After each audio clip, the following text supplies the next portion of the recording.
So, as usual, nothing in Brussels starts in time. So, thank you everybody for coming. Thank you everybody who joined online. I'll start with a short introduction of myself. My name is Reinis Pozņaks. I'm the member of the European Parliament from Latvia. This is my first term here. Before that, for 2.5 years, I was like social activist. My mission was to help Ukraine and complaining about the politicians, about the policy of worries and all that. Now, unfortunately, I lost this privilege. Now, the only place where I can complain about politicians is in the front of mirror. And the way politicians make decisions or opinions are based mainly on two things, on things they know or the things they believe. And sometimes we know that those things in which others believe are wrong, especially when it's about Russia, because we know this country very well. We lived against our will with them for 50 years. We know very well their mentality, the way of thinking. And it's actually, you don't have to dig very deep to understand that. I will just quote a couple sayings which are very popular in Russian culture. First one maybe will be interesting for those who think that they can be friends with Russia. And the saying is, beat your own friends that the strangers are afraid. And the second one is that fear means respect. And unfortunately, that the only form and the way of respect they recognize.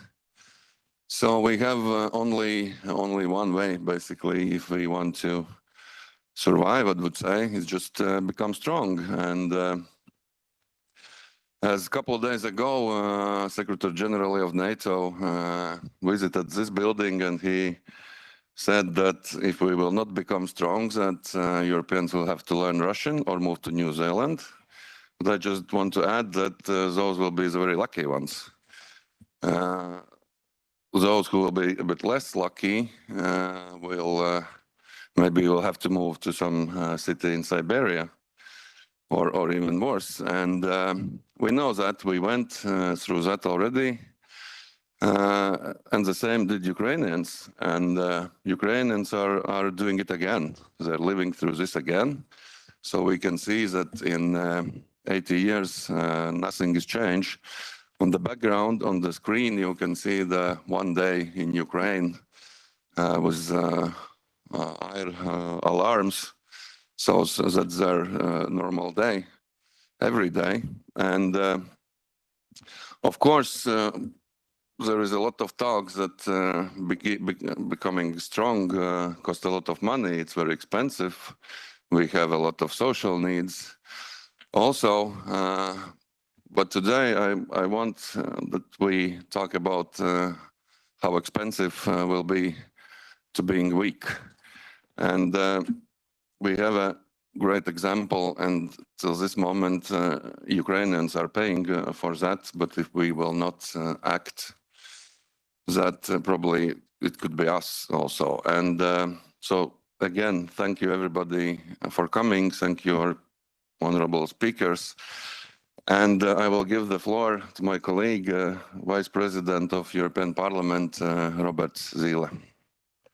Yeah, good morning, colleagues. Good morning, distinguished guests, and thank you, Reinis, for this organization of this event. So I really have an honor to speak a few words or introductory. And well, since Reinis started his Twitter convoy, it was a very well known initiative among Latvian public, and as he is saying always, that's why he is here. He is elected because of that. But of course, not only because of that, and Reinis will do good political career, and thank you for organizing this event. So, but this is an example how important is this for many citizens in Baltic Sea area and also in Eastern Europe and mainly, but I hope also in Western Europe. war in Ukraine, Russian aggression, how much it's touched yourself, as we are saying that 3 years ago, almost 3 years ago, in February night, COVID stopped in Baltic states, so it was no more issue. So it's, of course, it was not a health issue, but it's mental issue and understanding what is crucial and what is not crucial. And thank you, of course, for Ukraine, citizens of Ukraine, patriots who are doing this for their own country, but also for Europe and for all of us. So, and at the same time, like Reinis already said, that there are day by day we have to speak with our colleagues from mainly from Western countries, and also now we thank you for coming, colleagues MEPs. But you are mainly from Baltics and from Eastern Europe, so that's why we have to understand that each moment we can to say this is important issue for all European Union, and there would be no so-called most more unsatisfied countries or more safe countries if we will not stop Russia. So that would be different issue. And good that this program is started with this purely defense issues with military experts, and thank you for coming, and also for this short film screening, which would be very important to show, and also the social debate. What this war creates for Ukraine society, and it would be for the decades. It would be not when war stopped. It will not be quickly next day will be everything over. It's not like that. So this I think it's the most important, and we will can say here in the European Parliament we will continue day by day to say to our Western European politicians that we have to be serious on defense expenditures. We cannot stay with European defense industry program with 1.5 billion euros. And 3 years is over. And actually, military industry, it's not moved seriously. I hope we will get some answers from defense experts, but this is a pressure what even European Union, it's not NATO directly. We cannot do in European Parliament this, but we can do political pressure on member state governments, and also that we will continue to do it.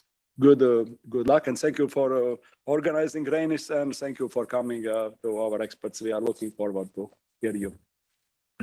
Yeah, thank you, Robert. And now we will just leave the stage to our guests, and Jason will moderate it. So, floor is yours. Thank you. All right, well, Happy New Year, everyone. It really is our distinct pleasure to have you all here today. All these speakers and myself have agreed that we want to arrive at the question and answers as quickly as possible.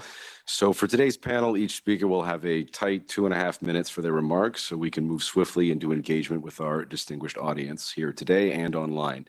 The title of today's conference is The Price of Weakness, and our theme is really the consequences of failure. Our goal for both panels are to utilize the expertise of today's panelists and to arrive at credible and actionable policy recommendations that today's audience of policymakers can use in our daily work to determine how the European Union, NATO, and international partners can work together to bring the war to an end on terms acceptable to Kiev, restore Ukraine as an independent state in full control of its internationally recognized borders, and to demonstrate to any potential aggressors that democratic nations will defend the rules-based international order. For this panel, we look to discuss the security of Ukraine and where the EU can make a difference. We will discuss the state of the battlefield, key issues such as mobilization, weapons supply, use of drones, other advanced technologies, training of Ukrainian armed forces, procurement, and planned ramp-ups of defense production. As the names and bios of our distinguished speakers have been widely circulated, I will skip the formalities in the interest of time and move right in order of our agenda. So, Mr. Sean Bell, the floor is yours. Thank you. Good morning. Hopefully you can hear me okay at the back there. Thank you for the invite. I'm the one sort of ex-military old boy on the panel, 35 years of military experience flying jets. I also visited Ukraine about 6 weeks ago. Part of my military background, though, is about credibility, professional training, and the military is simply there to deter your potential aggressor that thinks that basically the risk and the benefit can be outweighed. Deterrence, though, is military capability and intent. I'll come on to that. 2 points. Russia's brutal invasion. Putin clearly had intent. NATO has more firepower by an order of magnitude than Russia does. That what it didn't have was the intent to use it. And that is where Putin knew that. That's why he saber-rattled his nuclear deterrent and basically stopped our European politicians, our Western politicians, from having the stomach for the fight. Bullies only respect strength. They do not respect weakness. And the second point is that if we think this is just about Russia, we're kidding ourselves. There's lots of countries like Iran, North Korea, China, all of which will be watching how the West reacts to these sorts of examples. And NATO has served us well for 35 years in the Cold War, post-Cold War era. It may not be the right answer for the future. The political frailties that we are now seeing means that NATO is being eroded, our security is being eroded, and there are greater risks to our national security. This is not just about military capability and stocking up the cupboards with bullets and rockets. It's about getting some robustness into our political system, which has been lacking for the last 35 years. It might be about alliances, it might be about individual nations, but it's certainly about a lot more than just military. Politics has a huge part to play. Thank you very much, and for respecting the time constraints. Ms. Berlin, the floor is yours. Thanks very much for the invitation as well. I'll pick up where Sean left off.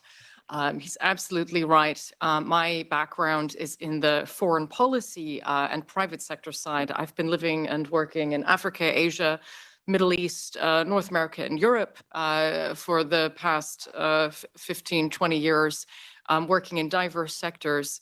And I can observe across the board through my networks across 4 continents and through multiple sectors that the price of our weakness is not only the threat to our security on a military level, but quite simply to our reputation abroad, not only with the obvious usual suspects of China, Iran, and North Korea, but worldwide. The Western alliance, which was seen since the end of World War II as the linchpin of a semblance of rule of law and an international rules-based order, we are now, quite frankly, not taken seriously. We have shown over the past decades that we are singularly incapable of maintaining security, even in Europe, whether we're looking back to Bosnia, looking at European actors' support for the American invasion of Iraq, and now with Ukraine, the ultimate nail in the coffin of our reputation as the upholders of the rule of law abroad. And what does this mean for our security? What is the price of this weakness and this damage to our reputation and to our credibility? It will be a long-term decline in the power of our word, and it will be a long-term rise and emboldenment of non-democratic actors, malign actors worldwide, large and small, smelling the blood in the water and saying, well, gosh, the US and Europe have shown that you can commit genocide on their doorstep, that you can attack and murder tens of thousands of Europeans, light-skinned Europeans on the borders of NATO and Europe, and suffer no real consequence and be allowed to carry on. Then there will be no intervention, no serious response if I do the same in my neighborhood outside of Europe, far away, to people who don't look the same, don't speak the language, and have not as close historical and cultural ties. This is a risk putting us on a course for global instability, the costs of which will be paid not only by ourselves, but our future generations. We are basically handing an own goal right now to what we have built over the past 2-3 generations, not only here in Europe, but worldwide.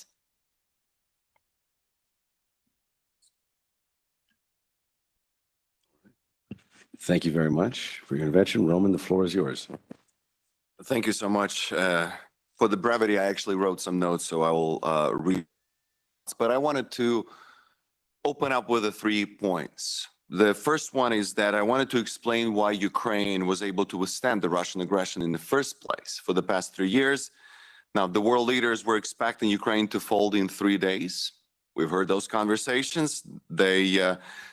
Now Ukraine is 3 years into fighting, and Kyiv stands, Ukraine stands, and it comes with a tremendous price. We're talking about the price of weakness. Ukraine is shown the strength, but that price comes in tens of thousands of dead people, raped people, kidnapped people. I lost 3 friends personally on the battlefield. 4 relatives are fighting right now. They're in the armed forces. 2 of them are in the front line. 1 was just recently wounded. This is the reality. This is the price that Ukraine is paying. That's why Ukraine is standing. Which brings me now to the second point. We need to understand that if Europe does not help Ukraine now, it will pay a much higher price in the future. Russia has been emboldened by a relatively weak response from the NATO countries. Just the other day, NATO secretary spoke that Russia produces in 3 months what all NATO produces in a year. Now, so why should Russia stop at Ukraine then? It is much more expensive not to support Ukraine. According to a recent report by the American Enterprise Institute, quote, a Russian victory in the war would cost the US over $800 billion more than supporting Ukraine now. $800 billion. The Kiel Institute in Germany has calculated that, quote, halting aid to Ukraine would result in economic costs for Germany over the next years that are 10 to 20 times greater than those associated with maintaining current military support levels. So we have only 2 NATO countries and we're already at $1 trillion. This is the price of weakness, as the title of the conference suggests. Finally, this brings me to my last point. What should we do next? We must show strength and we must pay the price. I'm talking about the European countries and the European Union. Currently, we're giving Ukraine just enough to not to be obliterated by Russia. What can we do? Well, here's one policy. We have approved $35 billion loans from the Russian assets that we can charge the revenue from the frozen Russian assets. How about we confiscate these Russian assets completely and use the proceedings, the $300 billion or so, to support Ukraine permanently? And that would be a really good step forward. We need to set the precedent. I know that a lot of parliamentaries and people are afraid that if we do that, then this will cause some avalanche effect. But we need to show that this is not okay to invade an independent country, and it has to be very costly. Another one is that we need to really seriously to think about our defense budgets. I mean, it's embarrassing that North Korea alone can provide more shells than all the NATO countries combined. I mean, this is just embarrassing. Finally, we need to impose stronger sanctions on Russia and those who collaborate with Russia. Just recently, a report came out that the European companies have paid in 2024 $3 billion in taxes to the Russian government, to Kremlin. Where do you think Russia is using those $3 billion? To kill us, literally. We are helping Russia to kill us. As John McCain once said, there is nothing that provokes Putin more than weakness. We cannot afford to be weak because the price of weakness is far higher than the price of strength. Thank you. Thank you very much. I want us to, now that we've arrived at the Q&A, try and take 3 questions at a time. Please state your name, identify who you are and what you do. And then we can direct these questions at any particular speaker that you guys would like. And then we're going to also oscillate between speakers, questions in the room and questions online. So please, does anyone here want to ask a question to any particular speaker right now? Everything was so clear. All the recommendations. Okay, please, ma'am. I actually have 2 questions. First of all, according to you, how robust the US democracy is, and will it be strong enough not to find itself on the side of those leaders and countries that decide that power is actually the thing that decides who will own which territory and no longer the law? So basically, after Trump is in power, will the United States still be a garant of law, international law in the world? And the second question, when in 1999, NATO took action to stop the war in Kosovo and bombarded the Serbian forces. There was no need, actually it was done without a sanction from UN. The humanitarian ground was the only ground that allowed this action to be taken. How long shall we wait that Ukraine benefits from the same protection? We now know that nuclear threat from Russia is mostly a bluff, and still what is making that the West jointly is so slow in reacting? Thank you. We have two questions from two distinguished MEPs in the front here. So I want to give first word to Martins and then to yourself, ma'am. Thank you so much. My name is Martin Stakis, MEP from Latvia. And I come from the country when we spent 3.5% on military, and our society is okay with that. Even more, they demand actually to spend us even 5%. So for us as a politician, there's not like a big deal with that. However, in Italy, they have to hide part of the military expenditure in the budget because society don't want to see even 2% on a budget. So yesterday I was in the NATO headquarters and asked them a question. So do we know what kind of capabilities do we have? What we are lacking? What do we need? What time and how much money we need for that? And they said, yes, we have this plan and we need a minimum 3% in average NATO countries. It's a minimum. It's not even the program optimum. And of course, the politicians in here, also in Parliament, are quite against this, especially in the southern part of the Europe. So my question would be, do you have some good formula? How can we persuade societies that we need to increase the military expenditure in the member countries who don't even spend 2%? Thank you. Okay, ma'am, please. My name is Sandra Kalniete. I'm elected for Latvia, like my colleague Martins. My question is about security guarantees for Ukraine, because I'm coming from the country like Lithuania, Estonia, Nordic countries. We are strongly supporting the solution that Ukraine is a member of NATO. One of the possibilities is to apply the formula which was applied to Germany after the war, that the western part of Germany, which was called at that time Western Democratic Republic of Germany, it was a member state of NATO. Zelensky several times underlined that he is for diplomatic solution of current war. But for this, he needs the part which is controlled by Ukraine to be in NATO. My question to you is, do you think we will achieve it? If not, then what other kind of security guarantees we can provide for Ukraine? I will add that I do not believe in other security guarantees. Thank you. Well, I want to take a moment to just sharpen some of these. We'll, of course, put you first in the next round. I want to start with you, Sean. We had two questions that touch on a similar issue, which is precedents that are not being utilized and double standards that are being applied. And what types of security guarantees do you think can be utilized in the political context that we face today, and taking into consideration what's about to happen in the United States? Yeah, there's a good hour's worth there. To give the other panelists a chance, a couple of things. I think Trump's arrival has shaken the world order a bit. But actually, having witnessed him go through this a few years ago,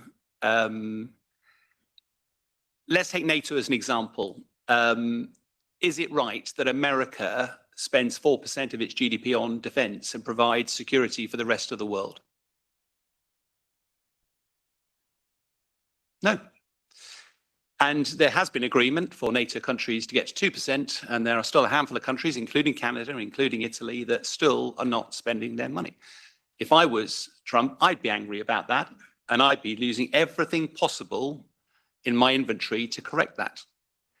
As a military guy, I'm telling you that in the Cold War, we were spending over 4%. I don't know what the answer is, but it isn't 3% and it isn't 2%. But that is your problem as politicians, because the real question is, how do you? Poland has no trouble raising money, neither has countries that feel the heat of Russia. UK doesn't, America doesn't. And therefore, we have a job to do, because I can't speak for the European Parliament, but my own members of Parliament are much more worried about healthcare and jobs than they are about the Russian threat. I think the security guarantees one is a really interesting one. I'm grey-haired. I've been around for a few years. I'm not an idealist. It would be lovely if Ukraine had been a member of NATO before all this had started. It would have been lovely if the guarantees we gave as part of the 1994 Budapest memo were robust. But even as smart as we all are, we can't replay time. We are where we are. The first priority, it seems, is to stop the war, but we've got to be careful what we wish for. At the moment, we can get into it, but I don't think NATO is the answer in the near term for a whole bundle of reasons. But it's also the other end. It's not a signature on a bit of paper called the Budapest Memo. I think there are some very interesting conversations going on about what an interim measure might look like. And I would say, as a military guy, Russia has been badly mauled in this conflict and will take a few years to recover militarily before it presents a threat for its next bite of the cherry in Ukraine or wherever. That is time we have to use wisely. Jessica, I want to loop you in here. How robust is U.S. democracy? What do you think is going to happen over the next few weeks? Well, to the question on the US, I'll put my American hat on. For those who don't know, I'm a German and US dual citizen. So politically speaking, it's been a rough couple of years for me. American democracy is still kicking, but the fundaments, the foundations of it, as well as we see over here, are certainly weakened. And we're seeing that. And I'm talking about education. I'm talking about media and accountability. Many, many factors, and we could talk about this all day, but to keep it short, real issues and injustices around income inequality, around access to opportunity that have been building over decades have now manifested into a space where a lot of decent, hardworking people have lost faith in the quote unquote system to take care of them and to improve their lives. And that has been not just an American problem and phenomenon, it's also reaching us here in Europe. And the rise of populist rhetoric and anti-system demagoguery are natural results of this socio-political and socioeconomic state of affairs. That being said, politics and democracy can work in cycles, and it's sinusoidal. So things may get worse before they get better, but there's no guarantee that they will get better. And how does this loop into our broader discussions on the price of weakness in the face of Russian aggression? I think the pillars upholding the weakness, what does that weakness actually mean? Broken down, it's the price of our hypocrisy and the price of our denialism. We talk about upholding the rule of law, and we shake our fists at Russia or China or Iran when they break the rules, but we break the rules too, don't we? And how does this look to the rest of the world when everyone's breaking the rules, but we're the only ones who are also preaching about values and upholding the rule of law? We're undermining ourselves with our hypocrisy. And in terms of denialism, to the question around how do we speak to voters in countries with lower defense spending and interest in security issues, I think this has been a strategic failure across Western Europe to have a serious adult conversation with the public about the world and the situation we live in right now. We need to mainstream discussions around our security. I think a lot of politicians are simply avoiding the topic because it's not popular, because it's not what people want to vote on and want to hear. So short-term political opportunism and trying to win points, and I'll use Germany as the example because maybe nowhere else in Europe has it been this egregious. For 3 years, we've had a chancellor in Germany now who has dodged and confused the debate with the German people, saying on the one hand, we must do everything for Ukraine and we stand with them, and all the sort of phrases, but then on the other hand, actively delaying and even blocking the aid that he would otherwise say Ukraine needs. And that hypocrisy is confusing also for everyday voters who don't think about these issues all day, who aren't experts on security policy. It creates fear. It creates uncertainty, and it creates apathy. And my request to the politicians and any journalists in this room is we need to mainstream the discourse on the insecure state we are living in right now. Regular folks need to understand that this is not just another conflict in the headlines in a place far away. The smoke is in the house, in our house. We can't wait until we see the flames to react. And this requires us to really shift the tone, and regardless of where we are on the political spectrum, to agree that our security should be a nonpartisan issue. And while we can have debates on how, we need to get past having debates on, is this a problem or not? Thank you.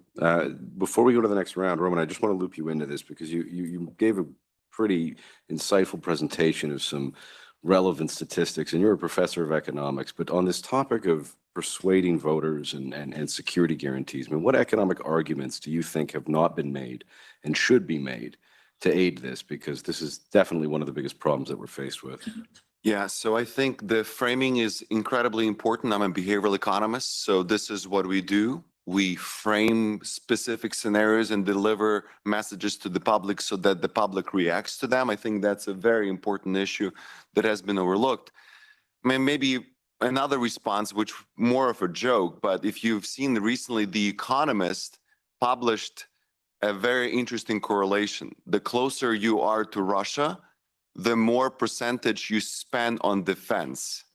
So for Italy, it just bring them closer to Russia, or bring Russia closer to them. Again, this is a joke, but this is there's been a causal studies showing that actually the Russian aggression has been causally increasing defense spending of the countries that have suffered from Russia. But to be honest, the most significant factor that can move that 2 to 3 to 4% in terms of spending on defense is economic incentives. Just recently, Pew Research published who are the biggest government employers in the United States. More than half of them are defense sector.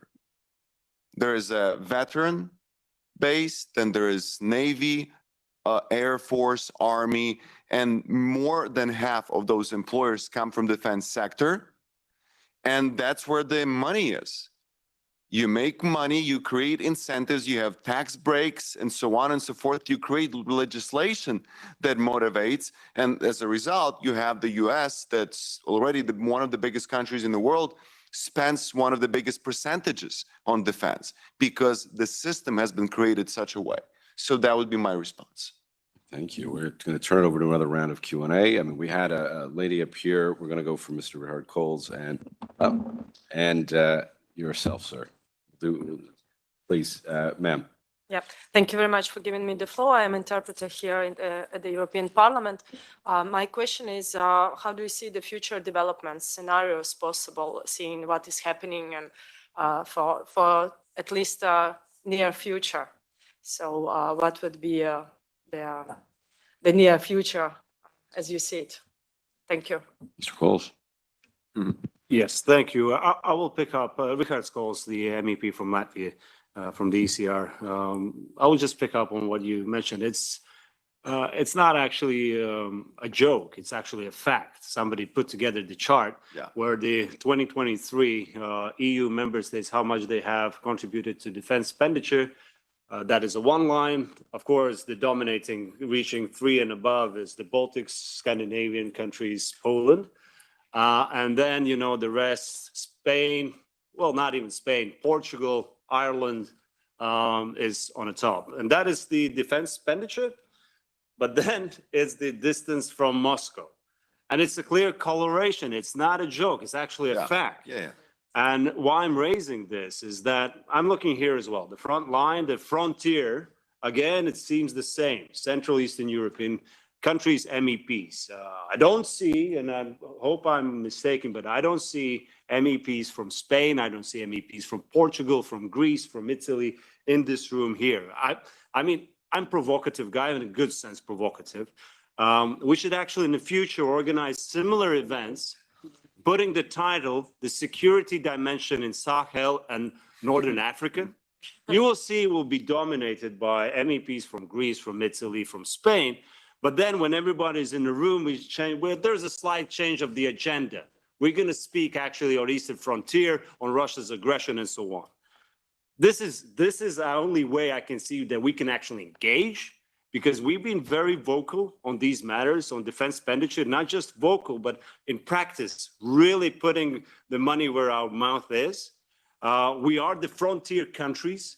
Actually, MEPs in Luxembourg can sleep well while we are contributing our taxpayers' money to fortifying borders, not just putting surveillance, but actually putting the landmines. If that even doesn't register for some MEPs, what we are preparing for the worst. And that should be also recognized across the board within the EU. And why I'm saying this, again, this will be a provocative thought. We see this disgraceful numbers, the trade balance still between EU and Russia. It's still high up on certain sectors, even more than in 2022 or 2023. Again, we are the frontier countries.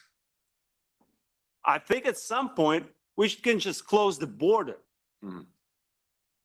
That is billions in trade for those who are not putting the money where their mouth is, where not only their mouth is, where there's legal obligation. Right now, the 2% is not the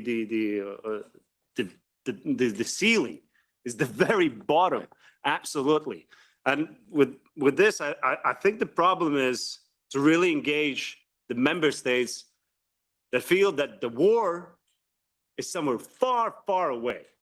Those are not isolated conflicts that is in Ukraine, that is in the Middle East. There's so many interconnected. And if we look at the combined defense expenditure, be it China, Iran, Russia, we're just sleepwalking. Absolutely. So we have to be provocative, but in a good way. But what I'm suggesting, the closing the border, it's not just waving some flag. That we actually can do that. And there's a legal basis for that to be done as well. But of course, that should be something that we do not reach to. Thank you. Thank you, sir. So in the interest of time, and we started a few minutes late, so we'll be comfortable enough to run a little bit over, but we've got, make this the final collection of questions. So we've got 3 MEPs in the front row that each wanted to ask. So going from left to right, please, yourself, General, and you, Petros. Yeah, thank you. Looks like I'm another MEP from Latvia asking questions. Neil Sushakos from S&D. And we'll try to bring another dimension to the discussion. Increase in military spendings is often, almost always, is presented as a burden that should be avoided. And my point is that actually that can be helping to boost European economy because it brings money to research and development, because usually militaries are spending more money on military and research than anyone else. That could bring industry production jobs back to Europe. And my belief is that if it's done in a proper way, it actually can be extremely helpful dealing with the societies. That can be an argument for Italians. Well, let's spend more, but we're not buying shells from US. We are producing it back home. We are not firing people. Well, if people are fired because Audi cannot produce any more cars in Belgium, then we get those people to produce shells. And that's my belief that should be used much more actively when we're dealing with this issue, explaining that, well, I mean, we are back in times when military is one of the engines of our economies again. So that's a question probably to you as a behavioral economist, first of all. Oh, if I may, or you go. No, I just. General, please.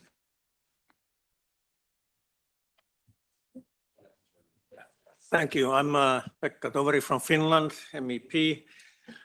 I spent 4 decades in the Finnish Defence Forces and been in political business 1.5 years. So I know very well what should we do with Russia, how to take them down, and taking them down is easy job for us if we just get the thing which is very much missing in Europe, the political will. You know, we have money, we have resources. It's easy to take Russia down if you just have a political will. And I've seen that in this 1.5 years that there's nothing as blue-eyed, spineless coward than a Western politician. I'm one of them now, so I know how it works. There's not too many statesmen around, but a lot of politicians, and politicians tend to do what the voters want. And I see that our problem is that voters, except on the border countries, you go further west, voters don't understand what is a Russian threat. It's not been explained to them. They think about Russian tanks. Well, it takes a lot to get a Russian tank to the central plaza of Madrid, but they don't understand that Russia has been attacking them for years through info operations, through cyber operations, through assassinations in their country, doing operations in Northern Africa, pushing refugees to the etc., corrupting their politicians and businessmen. And this war has been going on for years, but people don't understand because nobody seems to be explaining them.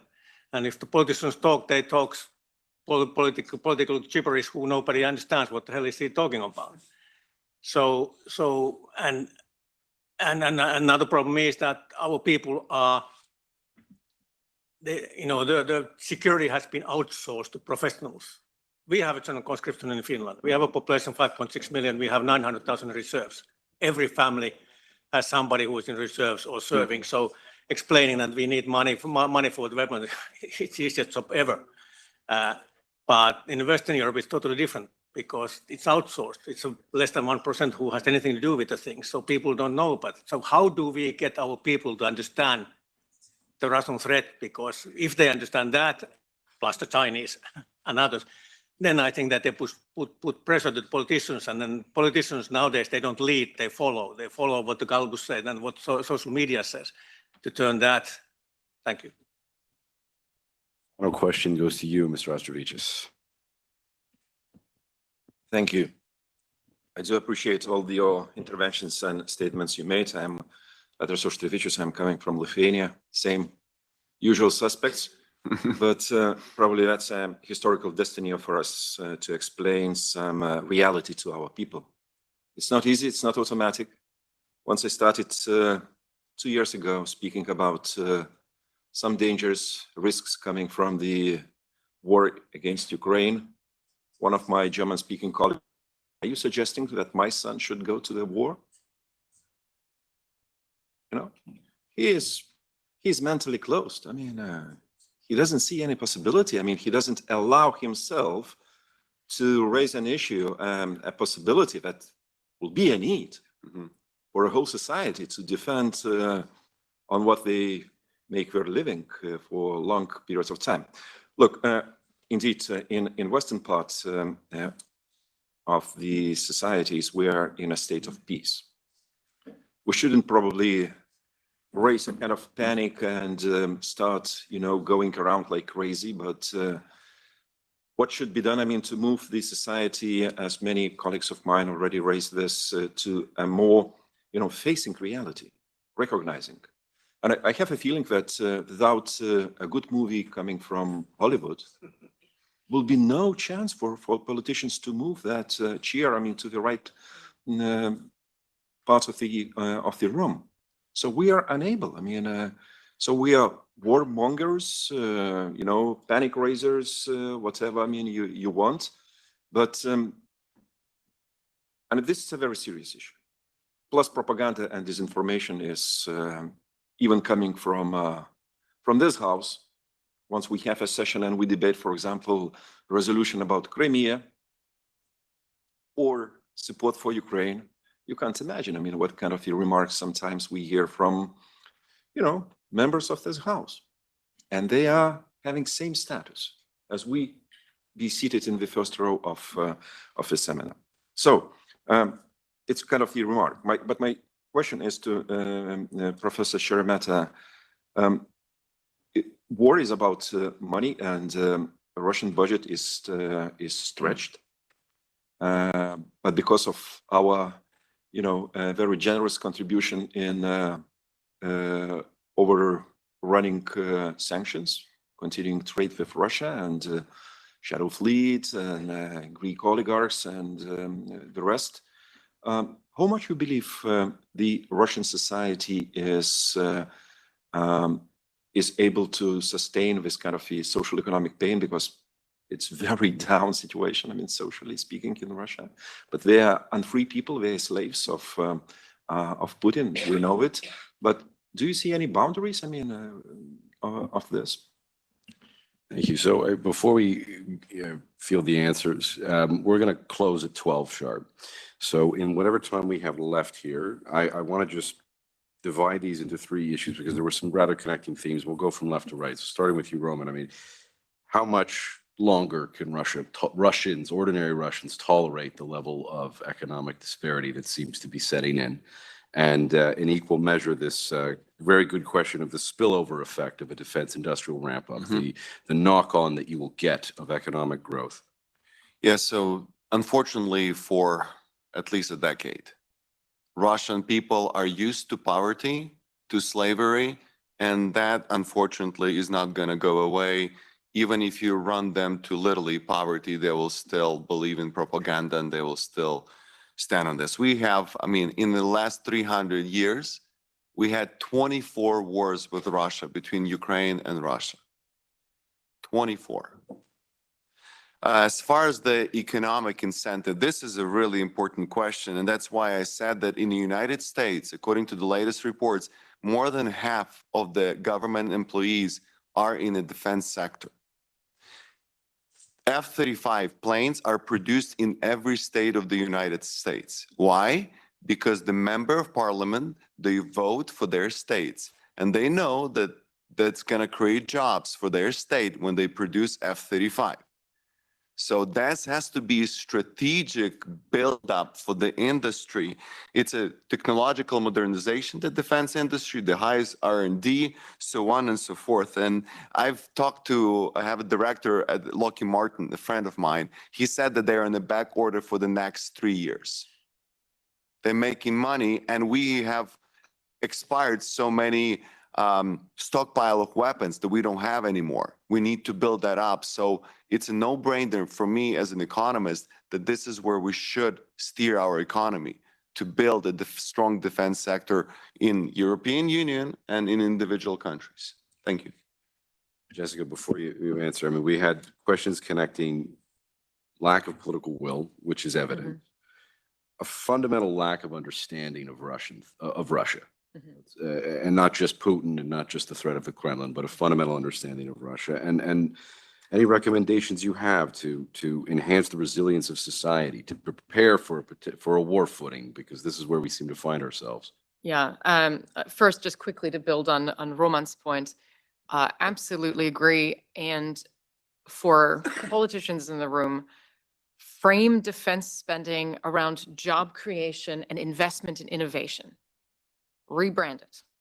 You know, it's not, oh, we have to, because people get this false perception that, oh, if we spend on defense, it means we're losing something somewhere else. They're seeing it as a zero-sum spending question. reframe it around jobs, stimulation, innovation. To your questions, Jason, so I have bad news on this, quite frankly, with my German hat now on. I've been since the full-scale invasion to Ukraine 11 times, including 3 trips to the frontline regions in Donbass and Kherson, driving through devastated, destroyed towns and villages with the acrid stink of munitions still hanging in the air, the destruction. I've seen mass graves. I've spoken with survivors. And I drive back to Berlin, and people do not care. All right. And after and a half, or where are we now? 3 years of, it feels like longer, 3 years almost now since the full-scale invasion, 10 years, almost 11 years of war. We know that reports of atrocities do not suddenly make people realize, aha, Russia is bad. So quite frankly, I think our distinguished members and allies who get it, who the countries who understand what's at stake, it's time to start wagging the dog. And I say this with no pleasure. I wish my countries, and in particular, I wish Germany, as a country who plunged Europe into darkness in the last century, of all countries in Europe, we should be the ones who understand most what's at stake and what's the cost and what's our responsibility to defend Ukraine. But we're not. Our weakness, however, is an opportunity for you as well, to our stronger allies. Because if you start to wag the dog, if you start amongst yourselves to create alliances within the alliance, the Central Eastern European, Baltic, Nordic, British coalition that is currently in its early stages, if you are able to take actions together, the fickle Western allies, they may protest, but they will not stop you. So wag the dog. Don't be afraid of our reactions. Force us to react. Force us to accept the new reality that you create. Thank you. And Sean, I mean, the last words to you, but there were 2 questions that came up, and I want to see if you can address them. I mean, near future predictions. What do you expect to happen maybe within the next 2 months? And the other is connecting this threat perception between South Europe and Central and Eastern Europe. Did Russia not do that for us when they intervened in Syria, when they instigated coups in across North Africa? I mean, how is it possible that we have such a tremendous disparity in the threat perception of Russia between members of the European Union? Yeah, thanks, Jason. So that's 1 minute to solve world poverty. Thank you. I take 3 messages I'll take to try and answer that. One of which is, with the best will in the world, you'll excuse me as a military guy despising the use of sanctions. Russia's had a go at working out how to combat those from 2014, and he's very good at it. They're making fortunes out of oil sales. They may not come to the West, but they find their way around. And whilst I understand the political appetite for those, I have to say, do they actually work? The other bit about this is, how do you sell it to your communities?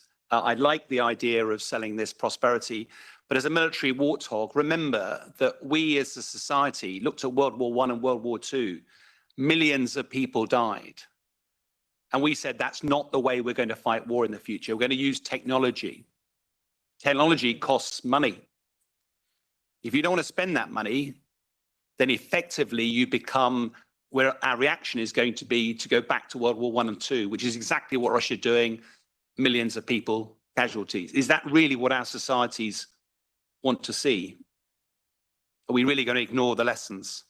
I think in the near-term prediction, I mean, Again, the war will end, I have no doubt, in Ukraine, whether Ukraine is forced into some sort of compromise. From a military perspective, my belief is that we will have lost. Not only will Ukraine, yes, there has to be some compromise, but the West will have lost. Will have lost credibility, will become weaker as a society, and will become more endangered because so many other countries now will be watching this and feel emboldened, and will see our political weakness. And the one thing we haven't got time to talk about now, but the nuclear, I'm old enough that I remember the Cold War. I remember videos coming out how we should react as a society. And it was called mutually assured destruction because nuclear weapons are so horrendous, they can never be used, but they have to have a very robust political stand behind them. Otherwise, what's the point in spending billions of pounds to have this very expensive enterprise and then have a bully leave their mark?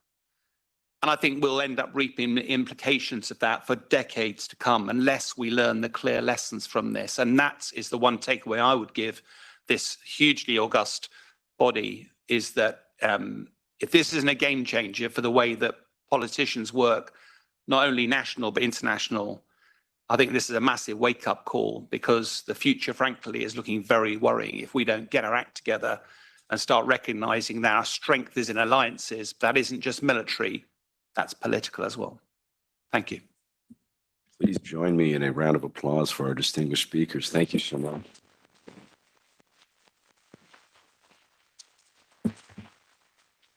We will be screening a short film right now, so we can all move to the audience before our panel that will follow afterwards.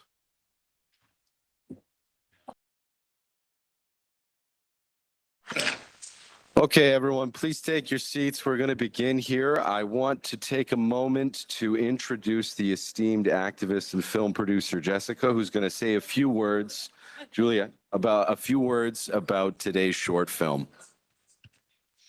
Good morning, everyone. My name is Julia Cabier. As Jason introduced me, I'm the producer of the film that you're about to see. And I'm just going to tell you a little bit about it. I think my appeal to you will be a bit more emotional and personal due to the nature of the film. And basically this story, the real life story, and it all began in 2022 when a Ukrainian film director who is in Latvia and who is an ex-military himself told me a story of his close friend who went through a terrible ordeal of losing her family in the first day of full-scale invasion. She was left completely alone. But through her struggle, she gained something else, a little glimpse of hope. And he wanted to pay tribute to her and to all the other people who are going through the same that she goes through this short film that we made. As distinguished member of parliament were saying here, I think it takes not just words, but also visuals to show to the world what is happening. And here we're not talking in numbers or ideas, we're talking here in real people, putting real faces to the war right now, like the woman that you're about to see. The film, it's not a big movie budget American film. This was completely done budget-free.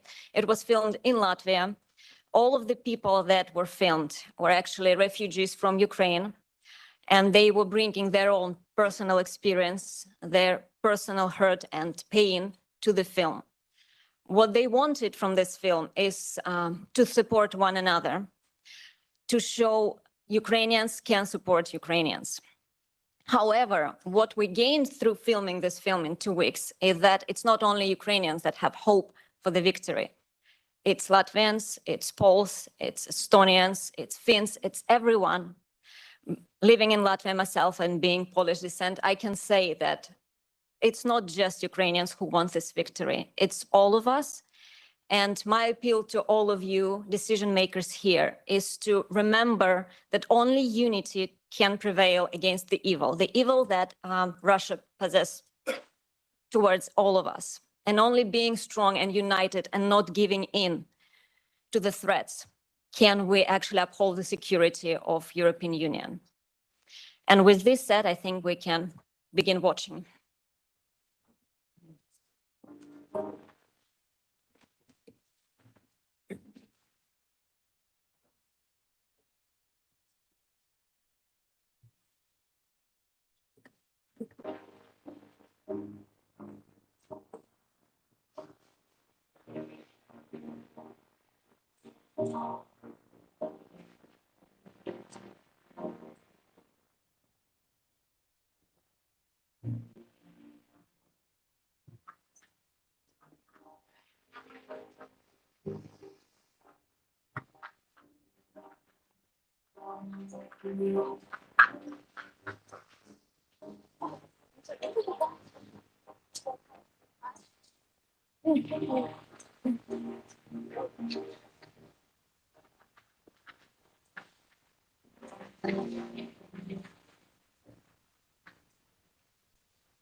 Мамо, а чому всіх дівчаток така велика родина? А в мене тільки ти. Це через те, що я не слухняна. Ні, дурненька. Це тут ні до чого. Our second panel is on the social and human costs of the war and what this has meant for Ukraine. And I think this was evident in the film we just watched.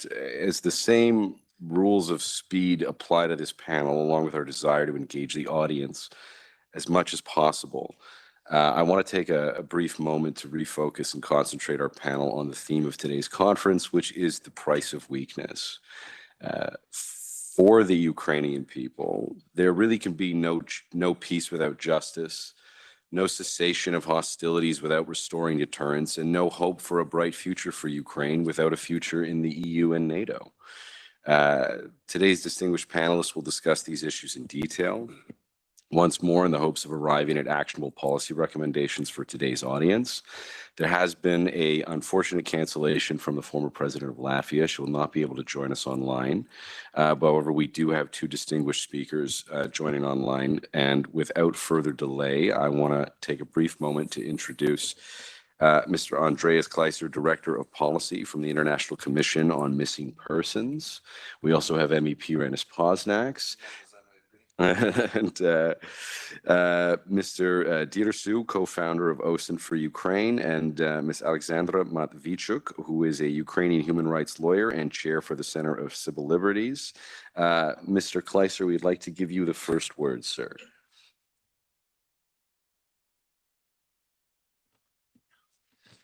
Thank you. Also, thank you for the privilege to be able to speak here on behalf of the International Commission on Missing Persons,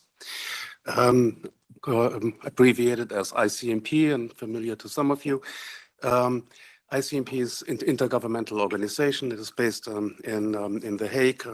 The issues I would like to address here is the approach that ICMP is taking to support Ukraine in accounting for persons who are missing and disappeared and abducted, and families affected by family separation, with a view to supporting accountability mechanisms in the medium and longer term.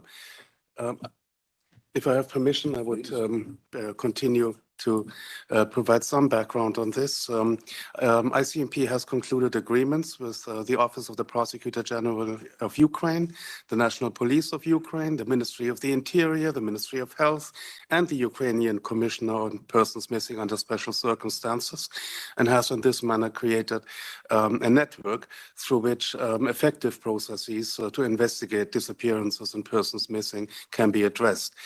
ICMP also reinforces coordination among international and other organizations that constitute Ukraine's effort to account for the missing through the ICMP-initiated Ukraine Forensic Cluster meetings. The objective of these meetings is to facilitate the sharing of forensic-related information conducted by various international organizations in Ukraine. This includes the ICC, the International Criminal Court, the International Committee of the Red Cross, and the European Advisory Mission, as well as others. ICMP is strongly engaged in building a domestic capacity to manage data in Ukrainian Unified Register and the Register of Human Genomic Information. I will say more about this. This will help to optimize this data can be used effectively in investigations of human rights violations at the hands of Russia. Criminal activities involving Russia and children in particular are being scrutinized by the ICC, of course, as well as by ICMP and other organizations. Now, Ukrainian authorities have reported that more than 16,000 children have been forcibly deported to Russia since the beginning of the invasion. independent sources speak of more. Many are placed in Russian families through forced adoption, while others are put in state-run institutions with the aim to erase their Ukrainian identity and integrate them into Russia. The practice has been widely condemned as an act of genocide. These actions are also classified as war crimes under the Geneva Conventions, which prohibits the forcible transfer of children from one national group to another during armed conflict. In March 2023, the ICC issued arrest warrants for Vladimir Putin and Maria Belova, the Commissioner for Children's Rights, for their roles in the abductions of Ukrainian children. It is a fact that only further documentation can lead to eventual criminal prosecution and possible international sanctions in this area, in particular as Russia, of course, does not recognize the jurisdiction of the ICC. In this context, ICMP, among other things, actively encourages the relatives of separated children to provide into centralized databases genetic reference information that will, in the medium term and in the longer term, allow family reunification and also to uphold, sometimes forgotten, the child's right to family identity, which is guaranteed under the UN Convention of the Protection of the Rights of the Child. These processes are not unique to Ukraine. This has been done in a very large scale in the Americas. You will also see, if you want to reach out, that there will be an article appearing in Nature, I believe even tomorrow, on that very same topic, where the importance of using genetic databases for family unification will be discussed in more detail. As a final word, all processes to locate an account for missing persons need to also include efforts to ascertain the circumstances of their disappearance. It's a human rights standard that has been confirmed by the European Court on Human Rights, by the Inter-American Court on Human Rights, and even the ECOWAS Court. It is not enough to simply tell the families he's dead or alive. In order to get there, we have to meet three requirements. The first one is there has to be unified international support behind such efforts. We may not fragmentize this situation. Also, a unified international support helps domestic authorities to carry out their work. The second very important element is from the very beginning, such processes have to be judiciary-led. It's for that reason that ICMP is in cooperation with the National Police, with the Prosecutor General, with the Ministry of the Interior, and so forth. It must be a judiciary-led process. Only the state has the capacity to accomplish something like this and can receive the kind of support from the international community that it requires. Thirdly, it is important to ensure that civil society can actively participate independently and unrestrained. That is a requirement that is also being met in Ukraine. So in the medium term, the conditions for Ukraine to account for its missing persons to a standard that is required in a court of law are to be seen in an optimistic manner at this moment. Thank you. We're going to move to the distinguished speakers joining us online in order of the agenda. So, Mr. Dirsu, the floor is yours. Thank you very much. Thank you very much for having me. I hope you can hear me. Good afternoon to everyone, and thanks for having me on this important panel. I am Denis Mykola Dirsu, OSINT expert and co-founder of OSINT for Ukraine. My work focuses on acquisition of digital evidence for war crimes with various international organizations and national governments. And that's why I would like to start my opening remarks by focusing on the rising importance of OSINT in relation to justice efforts for Ukraine. And before I go further, I would like to specify that OSINT is a process of collection and analyzing open source information in order to provide actionable intelligence and, in cases relating to justice, potential evidence to prosecution of international crimes. Therefore, since the beginning of the invasion, a full-scale invasion, there have been a lot of international and both national OSINT efforts from civil society, especially NGOs such as Bellingcat, Center for Information Resilience, MOLFAR, OSINT for Ukraine, and so forth. And a lot of these NGOs have done amazing work on investigating perpetrators, finding victims, and providing linkage evidence for said crimes. However, there has been a lot of overemphasis on criminal law accountability. However, civil law accountability focus, specifically from OSINT groups, has been lacking, in my opinion. And I think that is the next avenue to develop, not only within the Ukrainian justice system, but also within the European justice system. For example, the Clooney Foundation for Justice provided information on war crimes to Austrian federal prosecutors. This could also extend into several civil contexts as well. And this would also enable a victim-centered approach, ensuring that not only the perpetrators are prosecuted, but also the victims remain in the highlight, and their compensation rights also are remained in the highlight of OSINT efforts. This also includes the inclusion of open source information and OSINT evidence into the Register for the Damages of Ukraine in The Hague. As access to the occupied areas is still not possible, traditional methods of investigation, especially forensic investigation, are still not available. And if this goes on, OSINT's importance will rise more and more and more. This is both applicable both to the victims who can't access their homes, documents, and other information pertaining to their claims, but also to official accountability procedures where OSINT and digital evidence procedures will need to be re-examined and re-emphasized.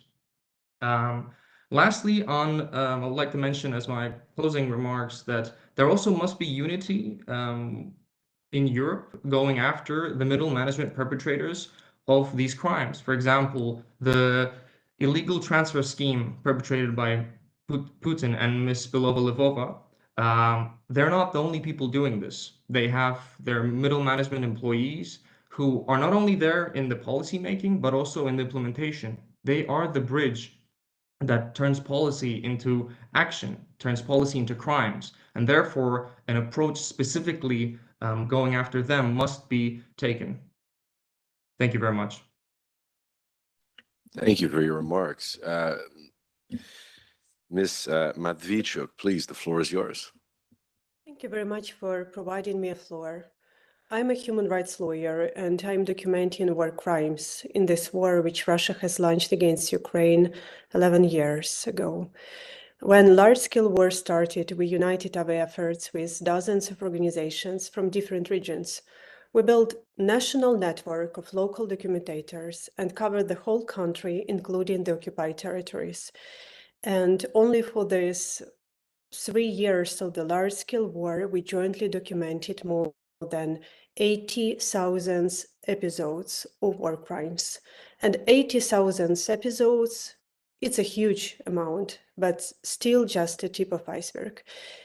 2 lessons learned from our experience. First, a year ago, our colleagues, Russian Human Rights Center Memorial, published a report. They analyzed the tactics of Russian army in Chechnya, in Syria, and in Ukraine. And they got a conclusion that this is the same war crime playbook. Russia uses war crimes as the methods of warfare. It's deliberate policy. Russia tries to break people's resistance and occupy the country by inflicting the immense pain on civilian population. And second, Putin didn't refuse from his goal. What do I mean? Putin started this war not just to occupy more part of Ukrainian land. Putin started this war to occupy and to destroy the whole Ukraine and go further to forcibly restore Russian Empire. And despite all human losses for these 3 years of war, Putin didn't refuse from his goal because human life is the cheapest resources in Russian state. And that is why we predict that such wave of violence and international crimes will continue in future. And that is why, for me as a human rights lawyer, it's very essential not just to document these war crimes, but to stop it. Because for me, being Ukrainian, it's existential issue. Putin openly says there is no Ukrainian nation, there is no Ukrainian language, there is no Ukrainian culture. For 11 years, we are documenting how these words converted in horrible practice. When Russian troops physically exterminate active local people on the ground, mayors, journalists, children writers, teachers, priests, environmentalists, and active people of local community, how they ban Ukrainian language and culture and deliberately destroyed Ukrainian cultural heritage, and how they take Ukrainian children to Russia, put them in Russian education camps, told them that they are not Ukrainian children, they are Russian children, and they will be supposed to be adopted by Russian families who will bring them up as Russians. What can be done on the European Parliament side? Still a lot when we speak about justice, because justice, it's not just seeing someone who committed war crimes behind the bars. Justice is much more broader phenomenon. I know what I'm talking about because I directly work with victims of these crimes. And I know that for some victims, justice means to get perpetrators jailed, but for another people, justice means to get compensations, and without this, they will feel unsatisfied. For some people, justice means a possibility to know truth, what happened with their beloved ones. For another people, justice means a possibility to be publicly heard and to get this public recognition that something which happened with them and their families is not just immoral, but also illegal. So 3 steps, at least 3 steps, which I can mention at the end. First, it's very essential to get support to establishment of special tribunal on aggression in the premises of Council of Europe as international court, to be able to overcome the immunity which Putin has according to international law. Second, to help to make a real function of registry of damage and to make a very important changes into this registry to provide a possibility for compensation for people from the beginning of this war. I mean, from February 2014, not just for people from February 2022, because we have 8 years of war before large-scale war started, and thousands of people who became victims of crimes, and that period also deserve to compensation. And third, we have to find a legal way how to confiscate Russian frozen assets and to use them for self-defense of Ukraine, for reconstruction, and for this registry of damage and other compensations issues. It's very important to do it right now, especially having into the mind all this talk about possible negotiation, not to leave for Russia more bargain chip in this bargain zone. I will finish with an issue that people sometimes see justice in a very wrong way. I mean, very narrow way, just something which has impact to the past or to the future. But justice has a huge impact to the present because Russians, they have never been punished for all crimes what they committed. So if we started decisive legal actions, even if a part of Russians start to be doubt that probably this time they will not avoid responsibility, this doubt will be converted in chilling effect on brutality, on human rights violations. And because we are speaking about ongoing war, it means that we can save thousands, thousands and thousands of lives. Thank you. Thank you very much. Well, let's give the final word to MEP Mr. Pozņaks. Yeah, thank you. Now I'm not MEP. Now I'm again social activist. We'll go back in time.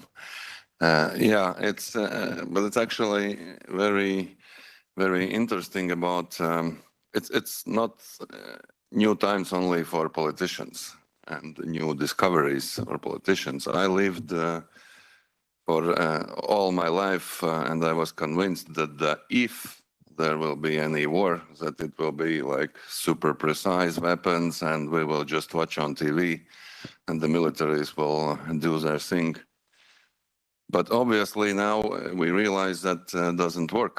So, and nothing has changed in those last 80 years from World War II. And so basically also society have to realize that they will not be able to avoid war if that's gonna come to Europe. And basically what Ukrainians learned, teach us that basically Ukraine stood not because of militaries. Of course, they played very important role, but Ukraine had the success because all people got united, and that's also how movement started. We just saw the Ukrainian guy on the Facebook who was asking for cars to get to the front line to defend his country together with his friends. He was not the military at that point. And we, like regular people, collected money and brought those cars to Ukraine. And that's how they stood, which yeah, I can tell a lot of stories. I just become a little bit emotional remembering all those times. Basically, when we draw to the border with Ukraine, on every fuel station, we met another Latvians and Lithuanians who were going to the border, some with some humanitarian aid, some with just buses to bring the refugees, but no one know exactly what he will do here. Just went to the border and hope that they'll be able to help. And also we met the one Ukrainian guy who with a backpack who lived in Latvia for 6 years with his wife and a daughter. And we met him also in Poland in the fuel station, and no one made him to return to Ukraine, but he just closed his business, left the wife and the daughter, took a backpack and went to Ukraine to protect his country. And if I remember right, 80,000 Ukrainians turned back in the first weeks to protect their country. And that, I think, the main message that we all have to understand and realize that it's not only about politicians and militaries, it's about all of us. And because Ukrainians show that actually the peoples are the country and not the politicians. And if people will decide to protect it, that they will succeed. So that's my main discovery, which is actually a very basics of the democracy, that the power belongs to people. And sometimes it's very gets me very angry that to hear some politicians saying that, I don't know, President Zelensky have to agree to something. President Zelensky can agree whatever he wants, but if Ukrainians will not accept it, it will not work. And that's the thing what politicians also have to understand and stop to thinking that they're the only ones who are able to make decisions about the countries. Thank you. Well, we've now opened up to the Q&A. We want to ideally go for at least 20 minutes. So if we can start by collecting a few questions at a time. Does anybody have a burning question that they'd like to ask? Mr. Bell, we start with you, sir. Thanks very much. As you might expect, things like human rights, international law are the very foundation of Western democracy and freedom. But we are seeing a challenge to that. The United Nations looks more fragile by the day.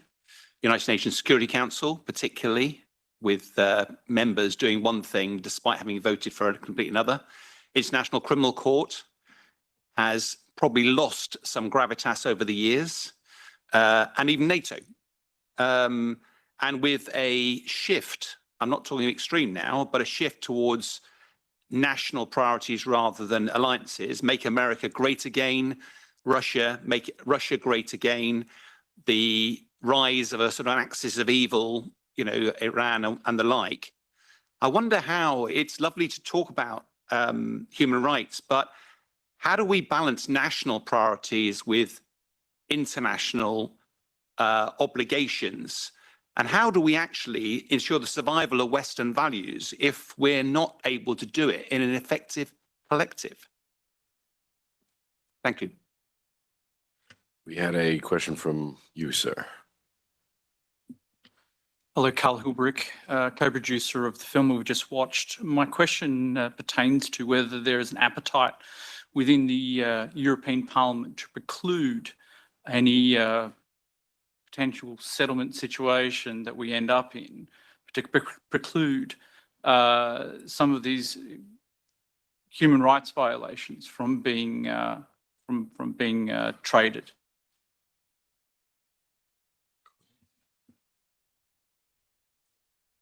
Yeah, so thank you. Well, I also will take opportunity to make some remarks and maybe kind of question.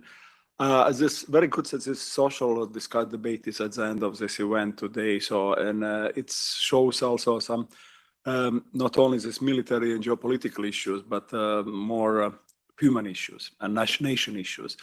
With this special tribunal, which was already, it was slowing down, to my opinion. I remember there was an event in Riga a year ago with the former president of Latvia, very active, Mr. Levits, and now somehow it's on the foreign affairs, it's going down. So the understanding that perhaps end of the war in Ukraine will not allow to find in the framework of compromise also establishment of the special tribunal.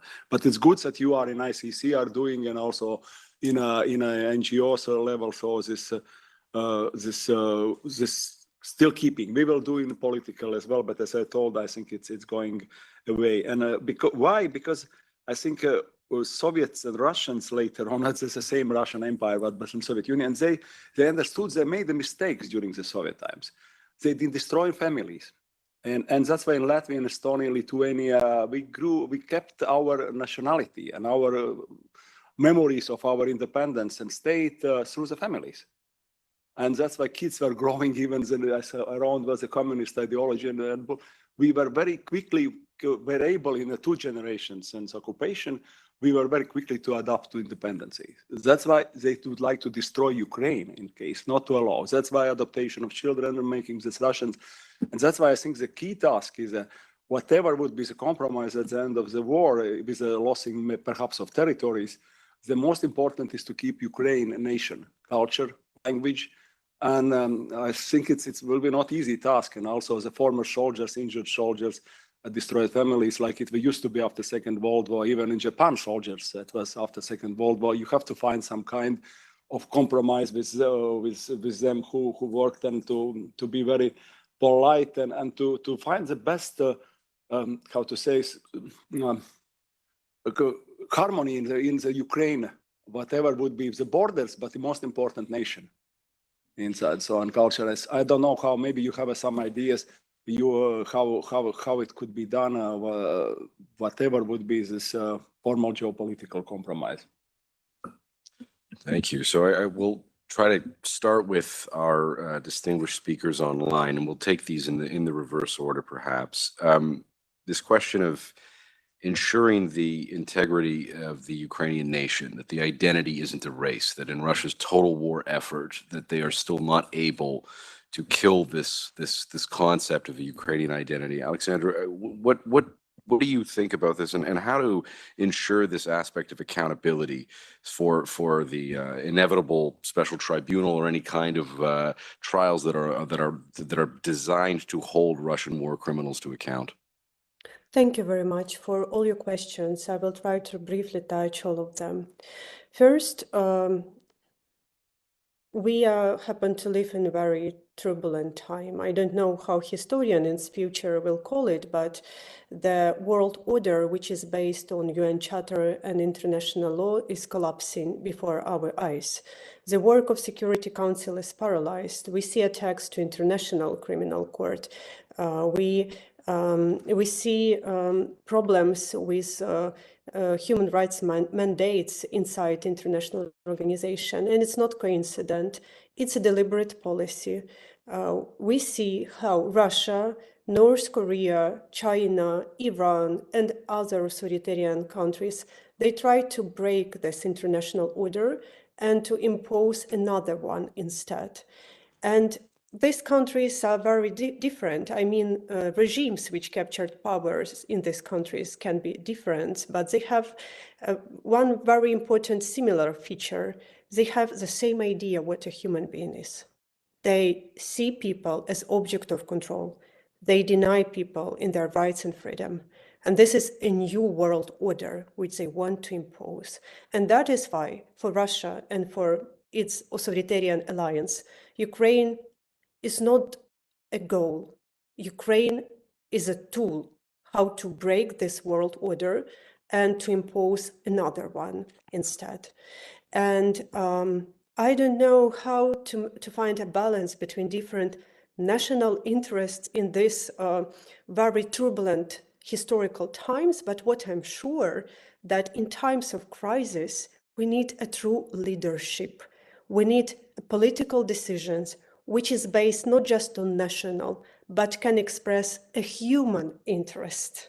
And this is a problem because all these international organizations, they are not international, they are interstate organization, and they forget to express this universal human interests. They are mostly focused on their national, and that's why we are all failed.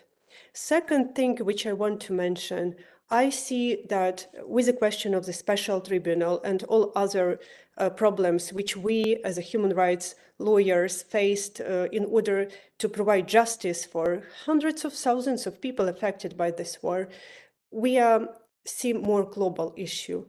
The problem of 21st century is whether or not justice is a right or it's privilege.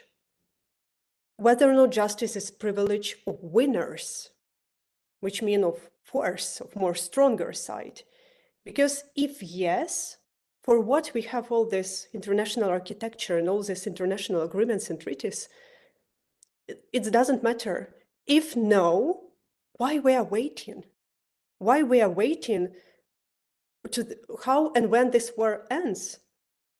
If it's justice is not a privilege to winners and to strongers, let's establish a special tribunal now and hold Russian top political officials and high military command of Russian state accountable. So this is the main question. It's a philosophy because law, it's not about to protect strongers. It's about equality. It's about art of justice. This is a core value of law. And I have a feeling that we are losing this core now in 21st century, demonstrating that if you are not winners, if you are not strongest, you have no right for justice. And third, I think that I'm very grateful that you raise the question of Ukrainian identity because it's one of a target. We are fighting for freedom in all senses in this Russian war of aggression against Ukraine, for freedom to be an independent country and not to be a Russian colony, for a freedom to have our democratic choice and to make democratic transition of society where the rights of everybody are protected, and for a freedom to preserve our Ukrainian identity and not to be forced to educate Ukrainian children as Russians. And we need your support in this, in education field, in culture field, in restoration and reconstruction field, in order to preserve this unique identity which we are fighting for. Yesterday it was Security Council meeting, and my colleague, a human rights defender, the former prisoners of the war, Maxim Butkevich, who recently joined Center for Civil Liberties, spoke here, and that is why I follow this meeting of Security Council. And also I follow the speech of representative of UN Commission on Inquiry. And they discuss the issues of torture, sexual violence of Russia against Ukrainian illegally detained civilians and prisoners of the war.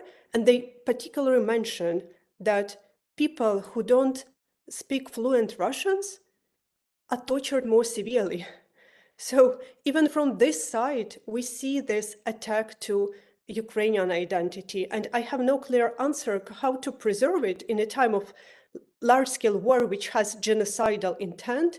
But I want to tell you that, yes, we need your support in it. Thank you. I want to just pick up on some of the aspects of the questions before we take another round, which is from Sean and also from our filmmaker friend here, balancing these national priorities against international commitments. Reinis, what kind of balance do you think is the appropriate balance when you're dealing with the level of war crimes and this crippling lack of accountability that we see? Well, I'm quite still radical about this. I agree what was said before, that we are basically on the line where the world order can change and or it will stay, and all the international law system will finally start to work, or we will become the only international law which is unwritten will work, that the winners doesn't get judged. And Russia did this once. They get through with it once because they never were judged after the World War II, because very bad guys beat a bit less bad guys and became a good guys, but actually committed not much less war crimes and genocide against many nations, including Ukrainians and Latvians. Also, yeah, trying to destroy their identity, also removing them to Siberia and bringing Russians in. That's actually how they call now Russian-speaking territories historically were created.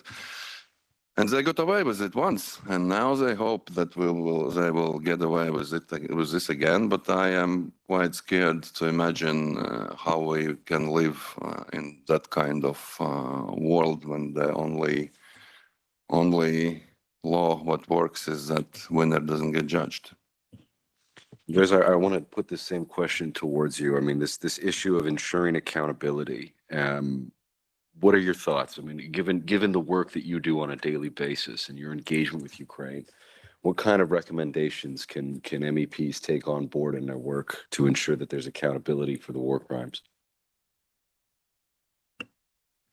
I would like to respond in context to the comments that we have heard about the weakening of the international frameworks that are available, the international obligations having potentially less traction than we may have seen that in the past. I think asking how to respond to that situation, the answer may in part be surprisingly simple. It is done through supporting Ukraine in its efforts to uphold the rule of law.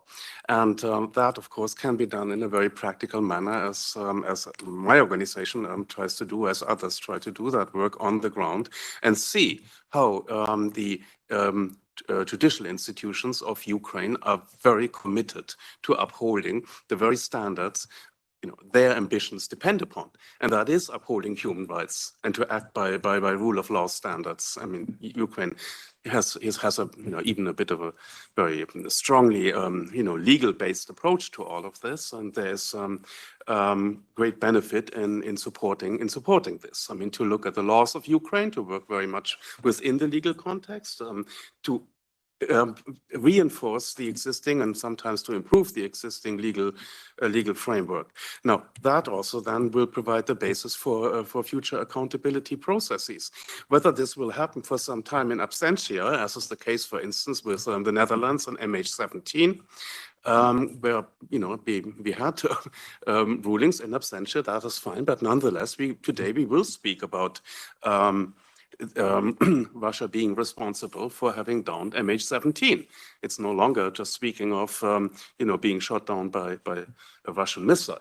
So I think that by this, of course, we're growing an understanding of the crimes that have been committed, and that will probably lead the basis for a broader response. And if there is a peace agreement, that has to be part of it.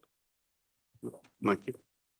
Let's move to the next round. We had someone, yes, yourself, We'll take all four. So please, starting with you, sir, and then yourself.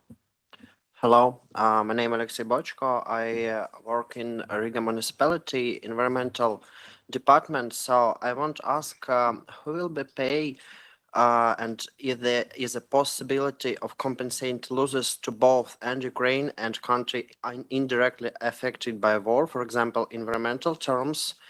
For example, I see cross-boarding pollutants, air quality bad in Riga every summertime because war, when wind direction from Ukraine and Russia.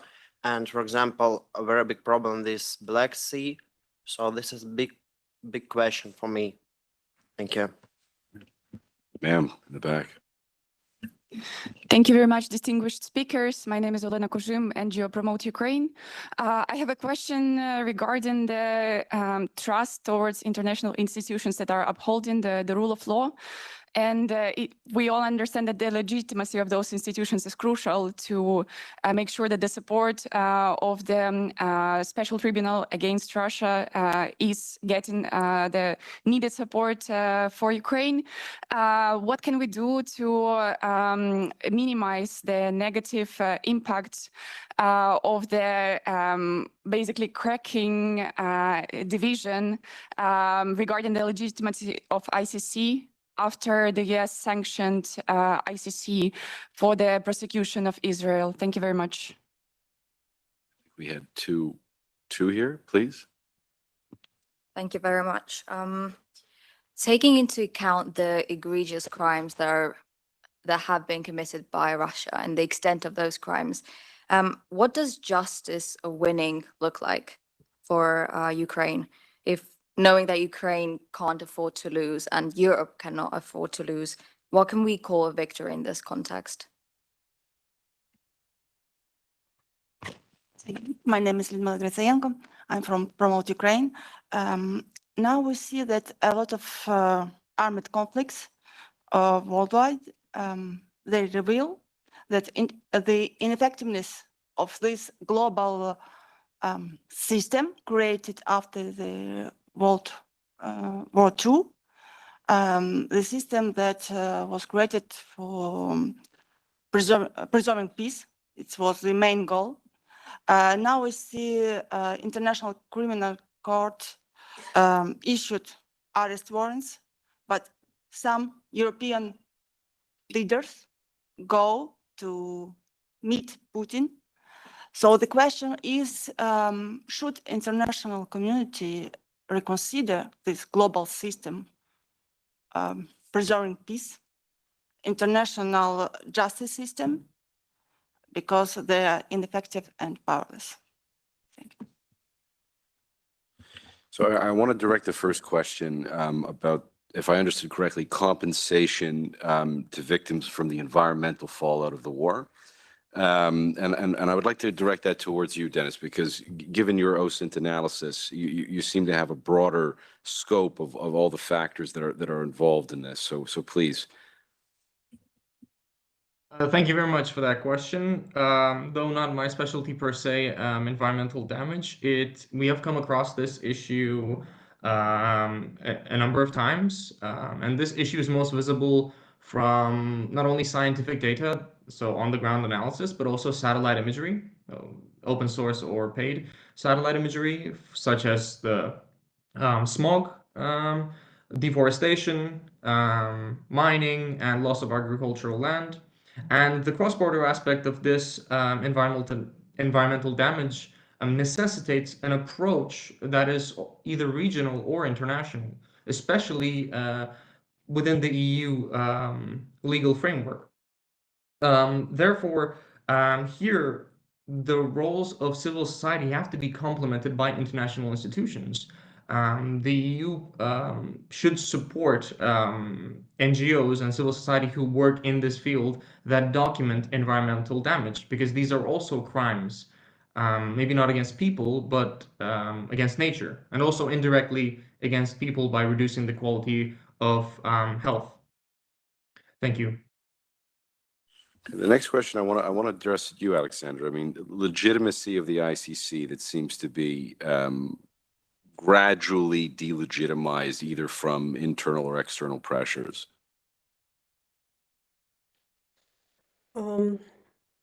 I think that International Criminal Court is a very important institution. In December last year, I was in The Hague on General Assembly of State Parties to the Rome Statute, and I came to the event which were organized by our colleagues, human rights defenders from Sudan, just to express my solidarity, because they are working with a war which is forgotten, even in African continent, the war which is very bloody, the war which provide no hope. They discussed that survivors of sexual violence, young women and girls, started to commit suicide because there is no safe place in the whole country where they can hide from repeatedly rapes. And for them, International Criminal Court is the last hope. And I think that we have to unite our efforts and to protect this institution. And I don't know how, because it needs a complex strategy, taking into account the external challenges, internal challenges inside the International Criminal Court. But if I can formulate it very briefly, I will tell by our own example, because it's true that even countries, members of International Criminal Court, now start to make statements which undermine the legitimacy of International Criminal Court. And it's put me as a human rights lawyer in a very tough situation, because how I can apply to governments of authoritarian countries to respect international law, even if countries who are democratic allow themselves such behavior. I want to take the question on international arrest warrants not being enforced and this issue of the global system that should be potentially reconsidered. Andreas, what are your thoughts on this? I mean, do you see international organizations, obviously not your own, but as international organizations neglecting their responsibilities, or are they simply too hamstrung by the division brought in by their members? I would just like to briefly point to a recent publication you may be aware of by Chris Steffen concerning the future of international war crimes justice, where he analyzes the situation of the ICC in detail, critically in terms of cost and output, in terms of convictions. So there's a discrepancy there. But nonetheless, where he also very clearly states that the ICC proves that the concept is valid. The international courts have done the same. We had the ICTY. At this point, international war crimes justice has proven its mettle. It's a complex system of rules. It involves various legal systems, but we know it works. The conclusion that Chris Steffens draws there is if the world wants to use it. So it comes down to a choice. It comes down to a political choice, and as such, it is one that can be questioned. So I think what is important at this stage is not to forget that international criminal justice has come a long way since Nuremberg, and we shouldn't question that particular system. We should question the political expediency that tries to portray the system as somehow defunct or deficient or inadequate, which it is not. And this question on which I'm going to direct at you, Ren, is justice and victory defined. I mean, do you think there's a common understanding on this, and how would you define it? Victory. Yeah, it's first of all, and I think the main question and the only ones who can answer this question are Ukrainians, not me. So what will be fine with them? Of course, there are different possible solutions, and some of them will be very happy, some of them not so happy. even if Ukrainians are happy with this, because I also think that it will change many things in the world. And yeah, but it's, in my opinion, it always was like that basically Ukrainians' victory is getting back their territories, and all war criminals are punished, and the rule of law back on track. Because well, if we are like making parallels with I don't know, school time, for example, if you have 30 children in the class, of course you usually have some bullies, some friends of bullies and they beat up other children's and normally it's a teacher's role to manage the situation, which in politics are all those international organizations, which obviously doesn't work or doesn't do their job to prevent aggressions between the countries. What is the solution? I don't know. Fire this teacher and hire other teacher. I have no idea. Or change the system, but it's obvious that at this point it doesn't work. I think that it still has a chance to start to work again. Do one more round of questions if there are any. I just want to take a look at the audience. Yes, please, ma'am. I'm sorry, it's not really a question, but it's just a remark on what I've just heard. Thank you very much for what you said. But as a Ukrainian, I really believe that it's time that Ukraine is not alone to define what victory is. Basically, what keeps you from saying to Russia, you have this amount of time to withdraw from all Ukrainian territories, and if you don't obey, all your forces on these occupied territories will be bombarded by the joint coalition of countries that do want the rule of law and not the rule of force, be it NATO or be it another coalition. And that will be victory, united victory of the world against somebody who bullies and who ruins the order that is based on law. So it's not only up to Ukrainians what the victory will be. It's time for you to act as well, militarily as well. Not only leave Ukrainians' lives on the battleground with scarce resources that are being promised and not delivered. And so my question would be probably when this time will come. It will be the time of victory, and a very quick one, not 24 hours, but maybe 24 weeks, but it will be there. Well, I can just fully agree with you. That's what are we trying to do here, to talk about it, to push the decision makers to make those decisions. In general, I fully agree with you. I have nothing to add. If there are no other questions, I would actually like each speaker to try and react to that, because I think it was a very poignant point. Andreas, what are your thoughts? I have no particular position on this particular proposal. However, I do see that I'm now thinking about parallels in the former Yugoslavia, which some of us have experienced and have seen that a driving force behind processes in the former Yugoslavia was civil society. Within civil society, it was in particular women.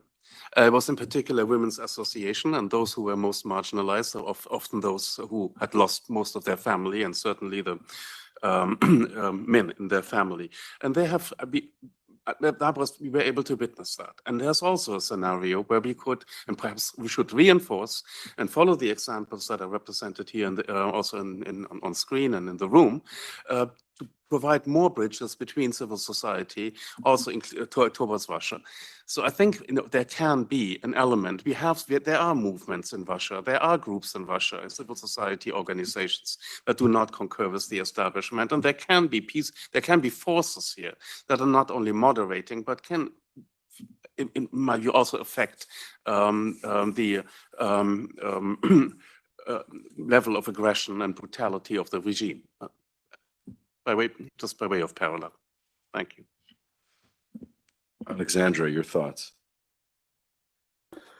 I can just to express my personal point of view what victories looks like for me, because I design it very in ambitious way. It's not just about restoration of international order and releasing people in occupied territories, but it's also about to succeed in democratic transition of our country and to return Ukraine to European civilized dimension. This is a historical victory.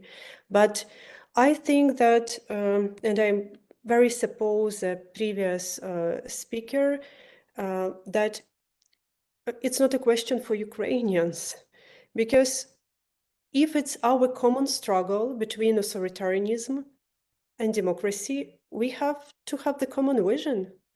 Without common vision, we will have no common strategy. Without common strategy, we will have no common success in this struggle. And this is a problem that still at the 11th years of the war, our international partners ask us, what is your vision for the victory? It's our global common struggle. It has to be our common vision. And Denise, Mr. Dirsu, please, your thoughts. Thank you very much. I would like to emphasize that in my view, victory or achievement of the struggle is mainly focusing on truth, memory, and justice. They do not live in separate bubbles and are vacuumed away from each other, because you need to uphold the truth. You need to make sure the memory of the crimes, the memory of the people are there, and also justice is served and maintained. And in doing so, all of these parts working together, then there will be something effective to do. We're forgetting that there's also an important looming specter of disinformation that is not only against Ukraine, but also against the EU and other international institutions. A joint struggle against disinformation from, especially from Russian disinformation campaigns, is a must in this victory, because the same disinformation is also undermining these international institutions. So thank you very much. Okay. Well, I think this is the time to close it. So if you could please just join me in a round of applause for our distinguished speakers, both here and online.